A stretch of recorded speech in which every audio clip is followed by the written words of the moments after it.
December 14, 2018, 9:11 a.m. Hey Chris, just throwing this out there because it's been popping up in my mind for a few weeks. Ever think about doing an RPG podcasty thing? I've been mulling doing some sort of short podcast as a limited time experiment, but without co-hosts to interact with, that would get pretty dull. I'm not a font of RPG wisdom, but it might be fun to pick one RPG-related question or topic and just chat about it for 15 minutes or so, like how to run a fun game for kids, how to deal with scheduling and busy adults, how to make trips to town in between adventures interesting, etc., etc. If you ever feel like experimenting with something like that, I'd be interested. December 14th, 2018 at 9:22 a.m. Yep, I'd be up for it. The best advice I've ever heard about podcasting is to record like 5 episodes and just trash the first 2 or 3 of them. Revisit the topics later if you must, but make them go away forever because they will not be good. I have a server we can host it on too, so it's just a matter of doing it. December 14, 10:13 a.m. Chris, I think the more specific the topic, the better. I personally am really drawn to the idea of a podcast that talks about one super specific question for 10-ish minutes. Or 15 or 20, but not 60. I'm partial to talking about specific DMing stuff, not broad topics like how do you make your game world, but more the stuff you're talking about. How do you teach people new dice mechanics? How do you make NPCs memorable? How do you do player handouts? How do you fit a good game into 2 hours? How do you pick a game to run for non-gamers, etc., etc.? Love the, quote, pick a spell, build an NPC idea. That feels almost like a fun challenge. Wonder how many others we could come up with like that. December 14th, 2018 at 10:35 a.m. I'd lean heavily towards let's commit to and record 3 of our favorite topics from this and see what comes of it. Worst case, no one other than us ever hears them. Smiley face. January 4th, 2019 at 11:53 a.m. Also, this is very obvious, but we should make a D10 table for the topic and roll at the beginning of the call. That'll keep us from overthinking, and honestly, it's more fun. January 14. I love the idea of rolling a D10 to pick a topic. Yes, let's do it.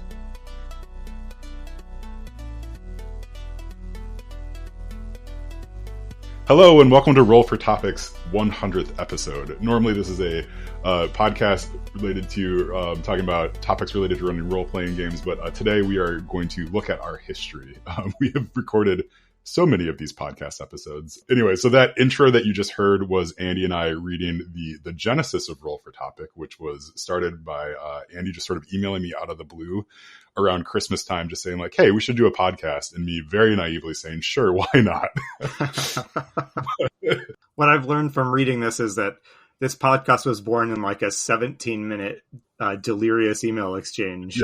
Yeah, it was pretty amazing. I went back and I found that that original thread where we just were going back and forth. We cut out a lot of the like scheduling mishaps that popped up immediately upon trying to get both of us together to schedule the podcast schedule our first recording of the podcast. But yeah, it was really fascinating looking at this. Yeah, like you said, it just kind of all came together in the span of a couple minutes that we just decided to try it. And I think the idea was that if it was a disaster, it was no big deal, right? Because like, who cares? We just sort of release it, maybe tell 1 or 2 people and then never do it ever again. But instead we are now, we've done like 100 hours worth of recorded podcasting at this point. Like I have a few other things that I want to talk about, but maybe I will turn it over to you, I guess. When you sent that initial email, were you thinking that this would be a long-term thing? I don't think so. In fact, I think in my first email, I was already throwing out the idea that it might be just a limited experiment thing. I did not really imagine it would be a multi-year thing. Mm-hmm. Mostly, I just remember I'd been having so many good and interesting conversations with you about practical GMing stuff on the side that it just seemed a shame that the two of us were batting these ideas back and forth. And it's not that we are like gurus who needed to share our wisdom with the world, but I don't know. They were good conversations. And the idea of why not just let other people like listen? And then even better, why not look for other people we could like pull in to join these conversations? So, yeah. And I'm trying to remember, I should look back at my timeline. I think I'd only been officially GMing for like maybe a year, maybe 6 months or so at that time. So it felt like a lot of the conversations we were having too were like me asking you the battle hardened GM, like, these questions that were like probably pretty obvious that had like easy answers for you, or like, oh, I can remember that. And yeah, so I just kept proposing these things to you enough, and apparently it planted a seed that like maybe we should open these conversations up to other people. Yeah, well, I mean, among the things I've learned doing the podcast is that yes, these are all the topics and questions we've discussed. You know, they've been asked. They were first asked in the 70s, you know, and we're still asking them today because it's not exactly true that it's hard to GM, you know, well, but no one has ever just mastered it, and there's always nuances to explore, and there's always new things to take into consideration, I think. So it's part of what makes it fun. Yeah.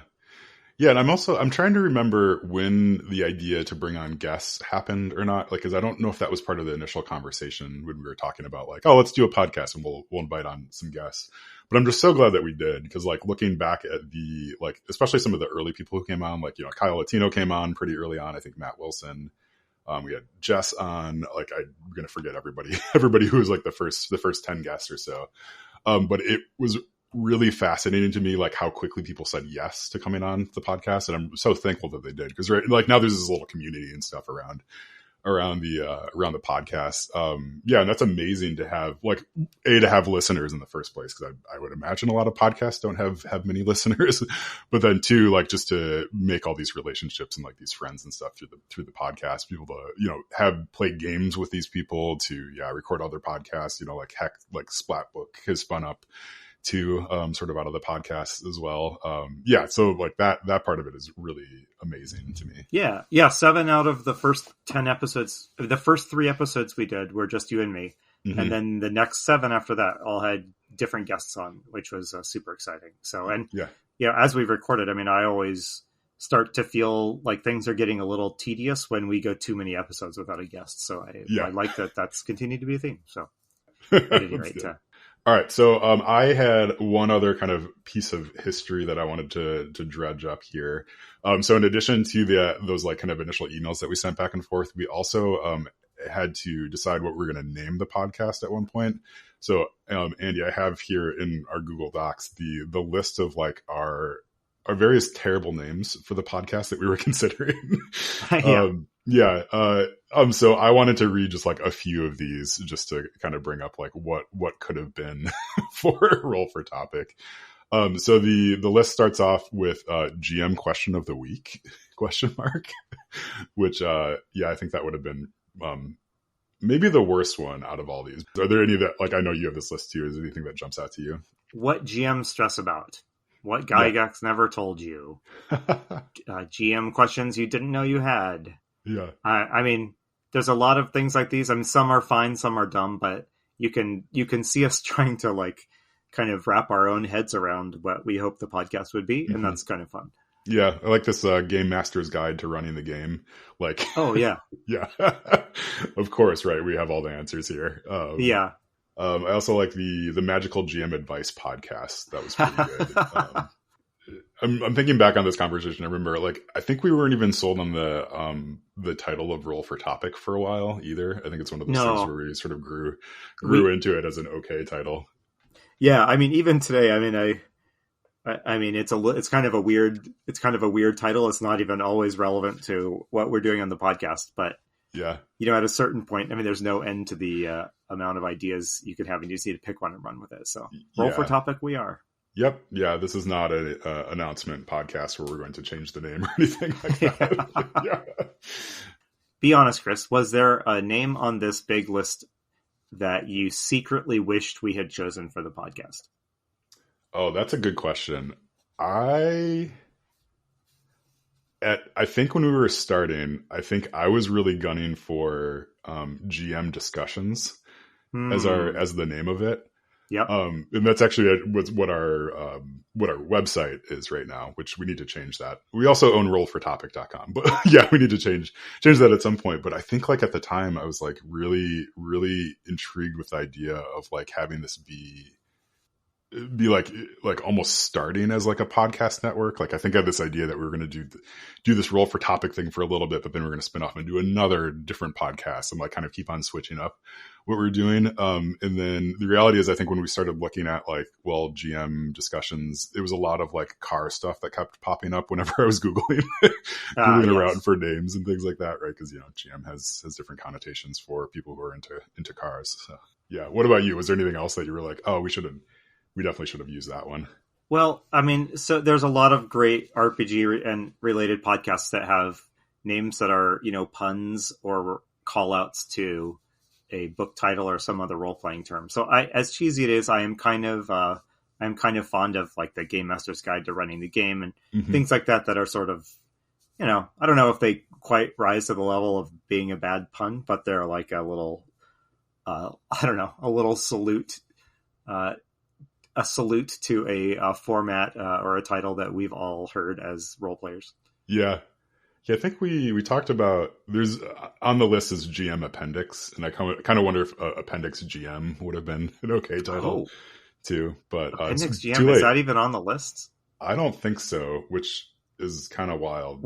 So we have GM Appendix on there, but we weren't smart enough to do the obvious thing and make that Appendix GM, which is clearly what have called this podcast. Yes. Yeah. Well, okay. I'm sorry. Okay. I guess someone else take the idea. Well, thanks, Chris. I'm now filled with regret having looked at this list of missed opportunities. Yeah. Okay. Well, we'll just re-record all 99 other episodes and insert that into it.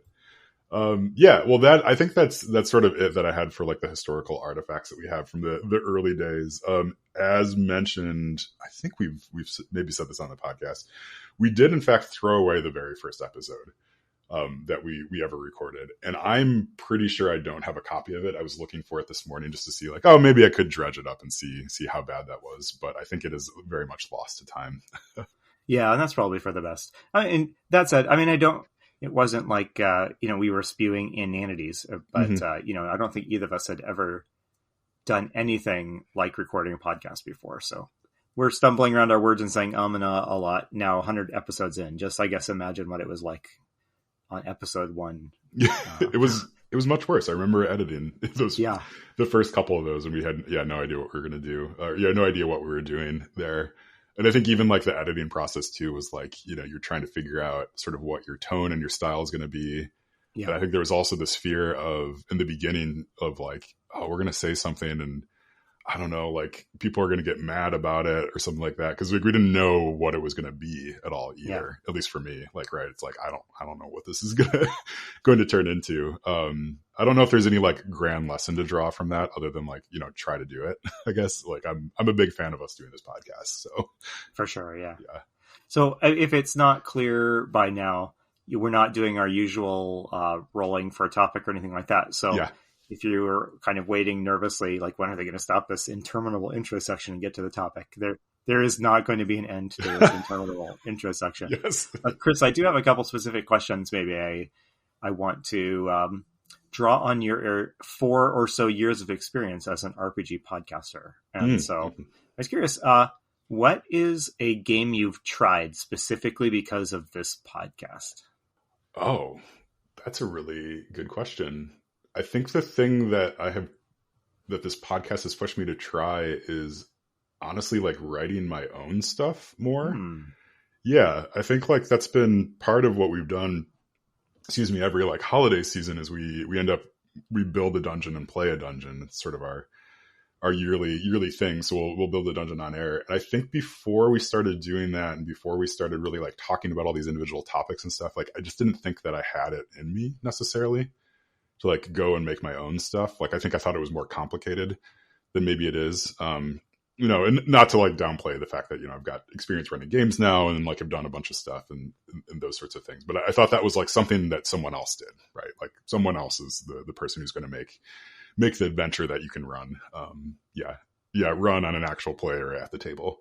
So to me, that's the thing that, I'm just jumping to is that, and I'm thinking like individual games.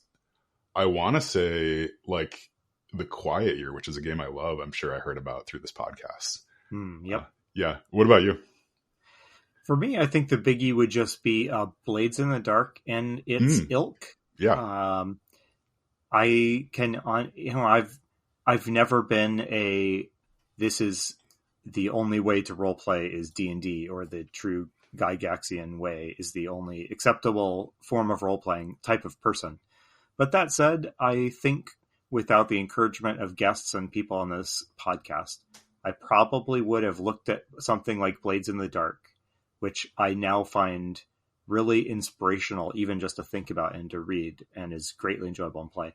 I think I would have looked at that and thought, that's too like newfangled for me. There's too many new concepts in there that are different than what I'm used to, and I probably wouldn't have given it a shot. And I'm glad I did. And there's a whole spectrum of game that before this podcast, really most Played by the Apocalypse stuff just held relatively little appeal to me before we started this podcast. And there's still a lot of those games that aren't quite for me, but I find myself much more intrigued by what they're trying to do and what experiences they're trying to create, specifically because we've had so many people come on the show and talk about that kind of game that rather than simulate reality, it's trying to model a very particular evoke a very particular kind of experience at the table. That's a little bit, that's kind of new to me. Or it was in 2018 or whatever when we started this thing. And it's, been a really gratifying thing to add to my RPGing, because so many of those things I can just take and bring right into like my regular dungeon crawling D&D game if I want, and it makes it better. So yeah, early on we made the decision to not make the podcast necessarily just about D&D, and I'm so glad that we did, even though I think at the time that's what both of us were running pretty heavily. And I don't even know exactly why we made that decision, again, considering what we were running at the time. But it's really expanded, I think, even the sorts of people that we were willing to bring on as guests and to talk to as well. And it's amazing, right? The hobby's pretty big, when it comes down to it, right? And D&D is massive, and I think everybody's has played a campaign of it, or thought about playing a campaign of it and stuff. But there's just so many fascinating other things happening in there. I think about, was it last summer or 2 summers ago, we did a summer of experiments where we ended up playing a few different games, doing a few different actual plays on the podcast. And I think about a game that we did, Sports or Just Numerology. Right. And that game, it's a 1-page RPG, it's very easy to pick up. But it's such a unique experience that I think still fits within the classification of a role-playing game, right? It still fits in there, but you would never have come up with it as a little side thing in your D&D campaign or anything like that. It feels like a different beast entirely, but it's also, I probably think about it more than some D&D sessions I've run. So it's I don't know. Absolutely. I'm curious, is there something you've changed your mind about, a view you held, or just an idea that you had about the hobby or about your games, that you've changed your mind either abruptly after one particular episode, or that you evolved to have a different take on it? Yeah. I used to run only Theater of the Mind games, right? So I would, and I thought that was the ideal experience at the table, was we're just going to kind of narrate this together like that. And I think through the podcast, and then also talking with people on the Discord and former, guests and stuff like that, just realizing that not everybody's brain can even process information in that way was a very, it was a revelation, and it was a really good thing to learn and hear that it's not just minis are not, taking away from the, the storytelling at the table. It's some people just need to see it, see it kind of laid out in front of them. So I've very much changed my mind on that. And now I will absolutely put something down on the table just so we can sort of see even placement stuff. And that seems like such a small, silly thing, but before recording the podcast, I don't think it ever would have occurred to me that I was wrong, about that. For sure. Yeah. And I'd like to think that I'm open to, changing lots of stuff about the way that the way that I run games. But that's one that really sticks out to me is I think I've done an abrupt 180 on that, over the course of the years. Awesome. Yeah. Do you have anything that you can think of that you've changed? There's nothing I felt strongly where I did like a complete 180 on it in that way. That's a wonderful story, by the way. Like, and that's, yeah. But one thing that my thinking is just very different than it was a couple of years ago. And it's just entirely because of this podcast and mostly the guests we've had on, honestly, is I've changed the way I look at the quote boring parts of a role-playing session. Yeah. When we came on, I mean, we are constantly, or at least I am constantly groaning about like when games get bogged down in like extended shopping sessions or, things that aren't, things that wouldn't make for exciting action scenes in like a movie. And we talk about things like travel, and there's a lot of hard stuff that's like, there's a lot of difficult stuff that happens in between the action scenes that I think before I started this podcast, my inclination was, how can we like abstract or get through this as quickly as we can to get to the exciting part? And I know specifically, like when we talk to guests and they share anecdotes, it dawned on me over time that they're rarely sharing like amazing fights that they have. And, again, this is a D&D. I'm talking in a pretty D&D centric way, but so, leaning into like travel as an opportunity to ask questions and prompt role-playing opportunities, for example, or really investing in NPCs, even minor ones, and dangle lots of opportunities for the PCs to grab onto like little incidental things that they decide are important to them. Those are all just questions I didn't really ask myself much before, because most of my thinking was, okay, I've got this combat scene prepped. Okay. And then we'll kind of move on somehow. We'll kind of abstract our way to the next big scene. So does that make sense? Yeah. Yeah. No, that totally makes sense. Yeah. I think, again, I think a lot of our guests have sort of pushed us in that direction too. I think there is a lot of interest that can be had there. And I think a lot of the skills, at least that I've gained in doing this podcast, are in how to handle different situations at the table. Like in having some of those like anecdotes, or even just, people sort of in the back of my brain saying like, oh, you can make this interesting because I made it interesting in this way. Yep. Right. Like that's the value of the podcast, right? Like that's the value of doing this for me. Yeah. Yeah.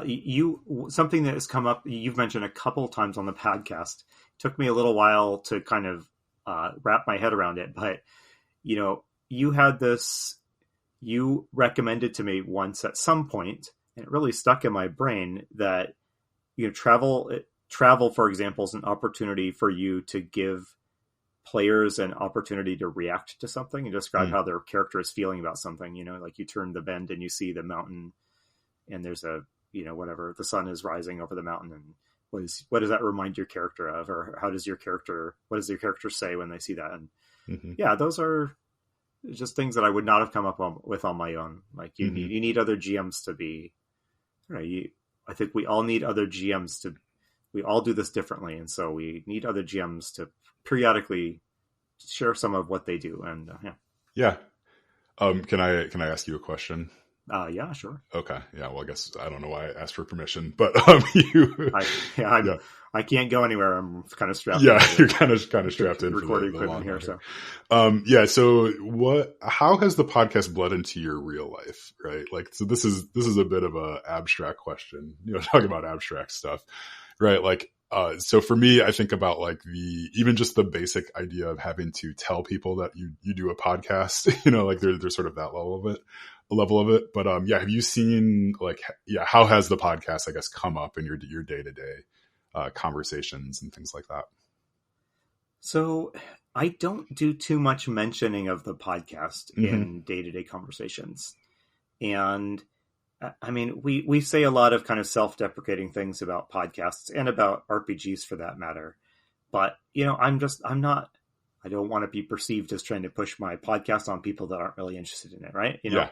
So for me, the biggest effect this podcast has had is give me a project that requires time and deliberate attention and a little bit of discipline. Yeah. To get these episodes recorded and edited and published.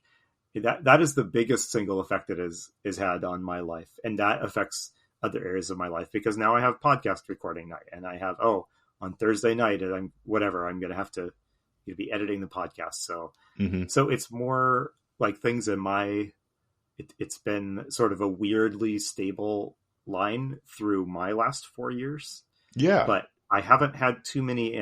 So it's been important to me personally. That said, I haven't really interacted much with like what you might call the quote general public about it. Mm-hmm. If I know you and I know you're into RPGs, I'm sure I've mentioned the podcast at some point, but I don't know. How about you? Yeah, I think the stability thing, I think for me has been such an important part of like even just like weathering like the pandemic, for example. Yeah. Right. Like having Roll for Topic was pretty huge for me mentally. I think, of having that like, marking time is pretty important during stressful situations. Yeah. Right. Especially like long-term stressful situations. Because if you don't do that, and this is something that Brandon, they've mentioned to me in person, like, yeah, if you don't start to mark the time during a stressful time, like then everything just starts to blend together, Mm-hmm. So for me over the past, especially 2.5 years, having this is like this stable thing of like, I know that the podcast is not going anywhere. I know the community is not going anywhere. Right. Like we have friends and we have people that are listening and stuff like that's been so nice. Especially just as, stuff has changed my own life, right? Like since we started the podcast, I now have another child, like, right. Yeah. I've changed jobs a couple times. Right. Like, but in the background's always been this thing that's going, that's never going to be this like giant thing that I monetize. Right. This is not like a side hustle that we're trying to get to a certain point so we can like flip on ads or anything like that. Right. Like Right. Yeah. We have different goals for it than that. Yeah. So it's been really cool in that regard. The thing that I found, cause I think like just knowing you and I, our personalities and stuff, like the podcast comes up in my life probably more than it does in yours. And it's really fun to sort of see people's reactions to it. Cause I'll often like lead with like, I have a podcast. And then sometimes I'll just like kind of get it all out in one shot. Like I have a podcast that's about D&D, right? Yeah. Like, just like, mm-hmm. Let's just see if any of that is going to stick with you. Right? Like, cause for a lot of people, they hear podcasts, they say like, oh geez, you nerd. And then they hear D&D and they're like, I don't want anything to do with you from here on out. It's fine. But then for other people, it's like, oh, that's so cool. Right. Like, and there's something about that is really invigorating to people. And I like being on the other side of that too and be like, yes, it is cool. Like you should start your own podcast. Like you should play D&D, like, or whatever form that takes. And that's really cool. And then sometimes we'll have people that you might mention it to them, then they go and listen to the podcast too. And like that is like an honor and a privilege that I think I will never quite get over is when people like, give us their time. That is always mind blowing to encounter someone that found us in the wild and cared enough to say something about it. That's neat. Yeah. I mean, it's great. And like, I think almost all of our guests, like, especially in the past year or two, have come out of people that have been in some way connected to the podcast, I think, right? Like, there's a handful that maybe haven't, but they're either, listeners or, friends of listeners, that sort of thing. And that's just like, that is just a marvel and amazing to me. Yeah. Another way that it's sort of manifested is, I mean, it's been a rough couple of years for me. My gaming has been really scattershot. Mm-hmm. Like, ironically, my gaming got really unpredictable and scattershot about when we started this podcast for unrelated reasons. And then the pandemic hit and, and everything happened.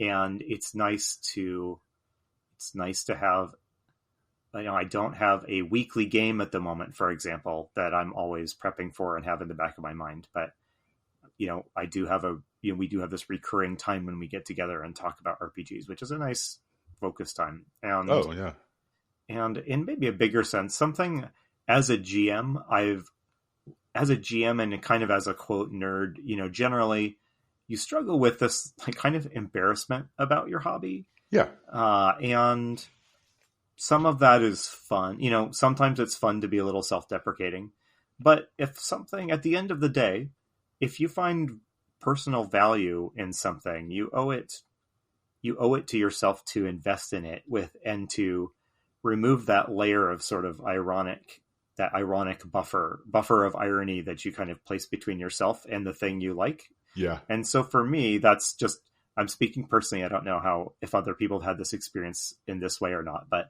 For me, it has been nice to have this podcast has encouraged me to take this game seriously, as to take gaming in general seriously, as a type of social interaction and expression that I get a lot of value out of. Obviously I prioritize that appropriately against my other life, Yes. other life responsibilities. But to me, that's been a big thing, and I'm still working on it. Yeah. But this podcast has been a big part of that for me. So I don't know. Do you have any reactions to that? Yeah, I mean, my first reaction is like, "Oh, you're such a Gen Xer," right? Like when it comes to right? Like, oh, of course I can't actually like the thing I like, right? Totally. Yeah, yeah. I mean, so I think there's some element of that. Like, I imagine the Zoomers have this all figured out, right? Like they're maybe, yeah. But I think there is something that is for sure about that. I think there is like, yeah, for me, there's some amount of guilt associated with anything that's not like. Not putting food on the table, right? Like there's Sure. like, oh, but like, I mean, why would I focus on that when I could be focusing on the thing, right? That's going to, I don't know, raise my salary or whatever.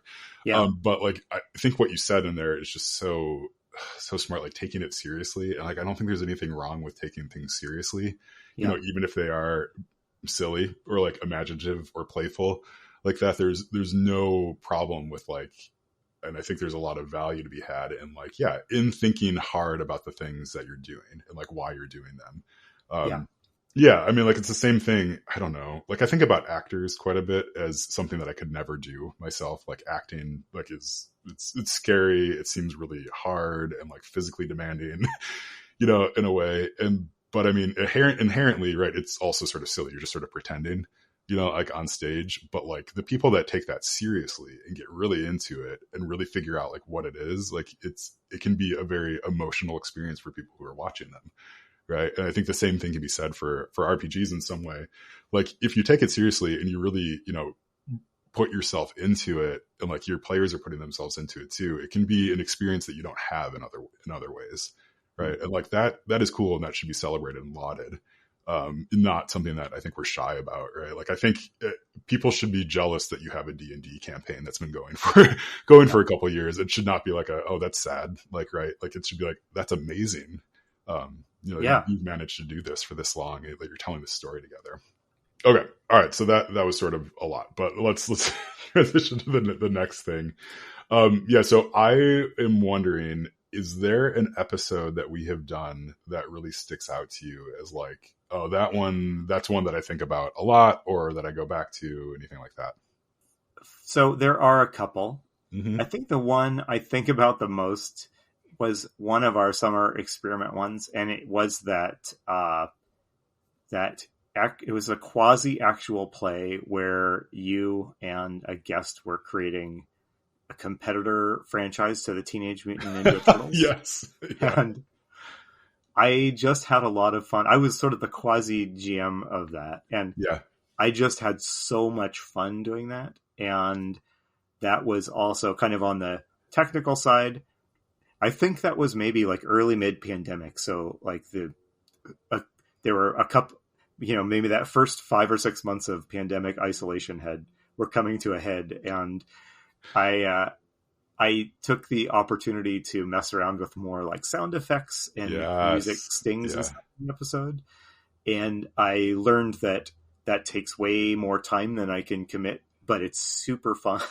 and I think that of all of the various sort of actual play episodes we've done, all of which I have enjoyed, that episode and those other episodes, I mean, they do make me think regularly that there is a lot of joy to be had in like playing a game on air like that. And you and I talk a lot about to what extent should we incorporate actual play into the show more than we do. And both of us, I think, are kind of in favor of the idea, but it's hard to translate that into a concrete plan and make it happen. So I think I've strayed away from your question, but that episode where we did the Teenage Mutant Ninja Turtles was really fun for me. So how about you? That one was really fun to play in. I think I remember laughing quite a bit during that episode. There was just something about it that was very, very joyful. Yeah, I remember editing it. Normally, normally kind of laughing at your own jokes in a podcast is pretty tedious to listen to. Yeah. But that was one where I let a lot of the laughter stay just because it conveyed the mood of the table, the virtual table, you might say. Yeah.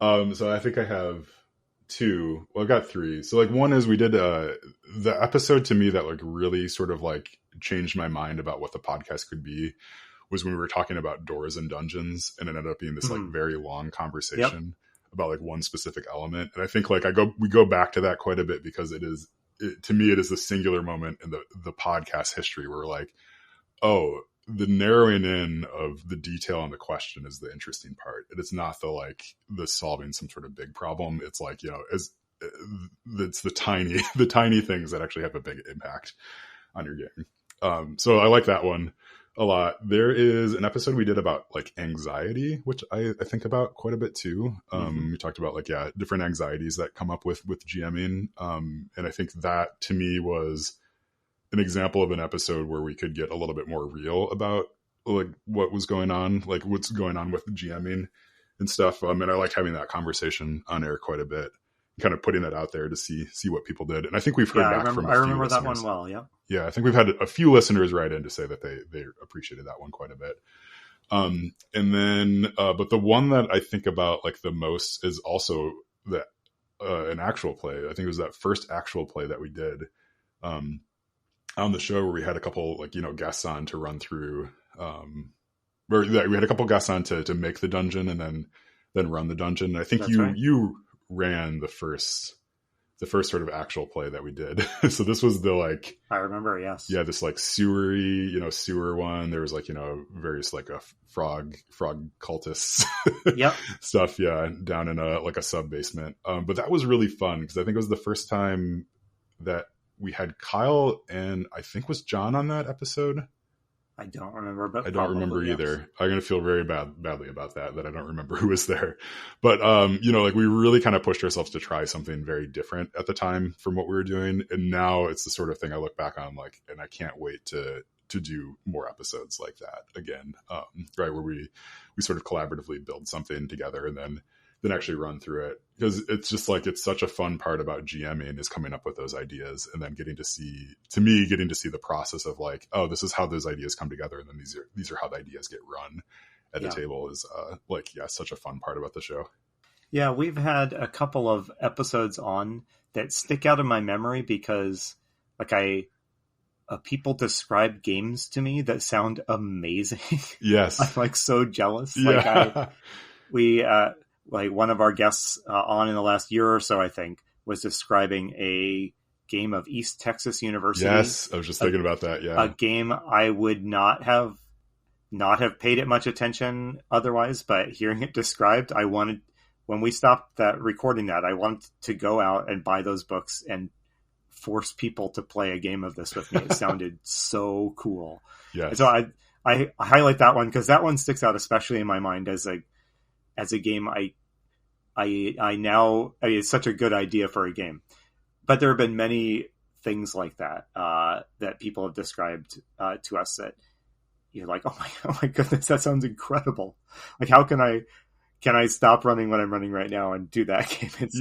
Yes. So that's like one of the legit joys of this is hearing people tell me about either games I've not heard of that turn out to sound amazing, or campaign setups that are way more creative than I would have come up with that sound amazing. And that I file all this away to steal and take credit for it later. Of course. Games, by the way. Yes. Yeah. Yeah. I wanted to talk a little bit about the conventions that we've done too. Oh, yeah. Right. So like, I mean, yeah, this is something it's hard to get across in a podcasting medium, but I know you mentioned it in the past. So like we've run like two conventions related to Roll for Topic, which is wild, right? Like I think I've said wild a couple times in this episode, but like that is just like not something that I ever would have thought. I mean, yeah, going back through our initial emails, it was not like, okay, so we're gonna do like 50 episodes and then do a convention, and but those have been really cool. I don't know, yeah, like do you remember that first time that we started talking about doing a convention? Were you like, this is silly? Like, what was your reaction to the idea? I don't know. Like, what's interesting to me thinking about the conventions we've run is that, at some point we made the decision that we were not going to run these things as just a weekend hangout with pals. We were going to make it an organized event with a schedule of games and scheduled slots for each game, and GM commitments in advance, what would be run and when it would be run. And that was a great decision, in my opinion. And I hope we do lots of casual hangouts too, more casual gaming hangouts. And we have done a couple of those as well. But I don't know when we made that decision that like we're gonna do this a little bit more seriously, a little bit more like a convention, a little bit less like a gaming weekend. But that was a good decision. I think on all levels. Like personally, it was satisfying for me, and I think it made the events just a great deal of fun for me. So yeah, it's definitely more work to pull off than just like a come hang out. That's the other takeaway. I do not know how big conventions are run. I mean, I know people that run them, and but just this tiny window into running a very small mini convention, it has like multiplied by 100 my appreciation for the people that put on, well, like for sure, like Gen Con or Origins. But yeah, even like your local convention that gets a couple hundred people, people are working their butts off for months to make that happen. It's nuts, because we had just shy, I think, of 20 people or so at this last year's con. Yeah, and I think we did a lot better than we did the first time. But I just remember the first time we were doing it, just like all the little details you had to keep in your head, and just like all the questions that we were fielding all the time about like scheduling stuff and where we're going to be and things like that. And it really put a fine point on like, if you know an event planner in your life, like go give them a hug and say like they're doing a great job. Cause it's just like, it's overwhelming. Right. And like nothing fits on a nice timetable either. Yeah. You're often and we like talk doing about stuff it like on weekends. Yeah. Oh, I'm sorry. Go ahead. I didn't mean to talk over you there. Go ahead. Well, that's one thing we have gotten better about in the last 4 years is not talking over each other, but obviously it still happens. Yeah. I was going to say that we are talking as if like the two of us put it on, but no. I mean, there's 0% chance that either of the two mini conventions we ran would have happened without volunteers that put in a lot of time and occasionally a little bit of cash to make it happen. So yes, yeah, for sure. Yeah. Like, Tim Saucer this last time was just like an absolute asset and all of that. Yes. Even just playing the role of like calming both of us down and making us make a decision is super helpful too. Yeah. Yeah. Well, I remember I think you and I were discussing this on either right before or right after the last convention. It felt like, the experience of getting closer to that convention was a lot like the experience of getting closer to a game you're kind of anxious about running. Yeah. And I remember both of us having what are we doing? What are we even doing? Like, this is long, this isn't fun. It's going to be a disaster. Yeah. And then right on the eve of the event, and then it happens and you're like, that was the most fun I've had in months. I'm so glad we did it. When can we do it again? Yeah. That's like a magnified version of what I personally feel after almost every game I GM. Like there's like hour beforehand, you're like, I don't even know, like hardly understand this game's rules. Like this is going to be a disaster. Yeah. No one's going to have a migraine coming on, like, that sort of thing. And then you play it, it's like, wow, that was fun.